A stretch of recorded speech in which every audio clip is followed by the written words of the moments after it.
кандидати, едниот од 20 бори за да победи, другиот изгуби, така да не мислам дека е тоа нешто добро од нивна страна. Добро, на кратко одиме сега во слика. Првен во штабот на ВМРО ДПМН, колешката Јана Јосифовска е тамо. Јана, дали веќе се слави тамо? Кои се последните информации од партијата? Да, почна славието и официјално тука во централниот штаб на ВМРО ДПМН Александар.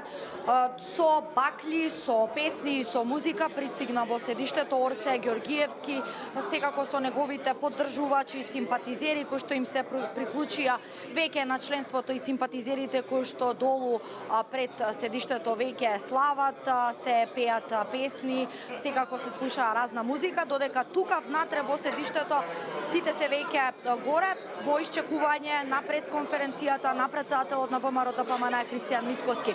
Орце Ѓоргиевски можев да го забележам горе, ни кажа дека ќе се обрати Мицкоски, изрази задоволство од неговата победа. Според ВМРО ДПМН оние бројки кои што веќе претходно ги лиферувавме, победата е двојна, тие се задоволни од тоа што го освоија градот Скопје.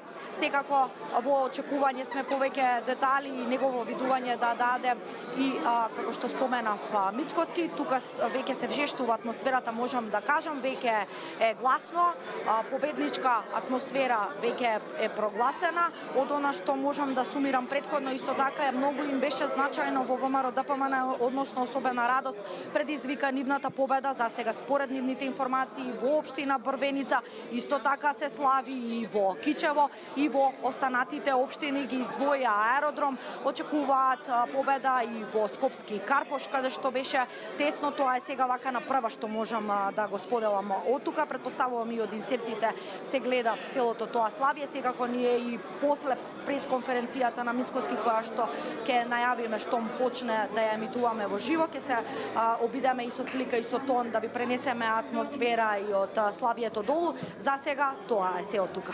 Јана, ти благодарам.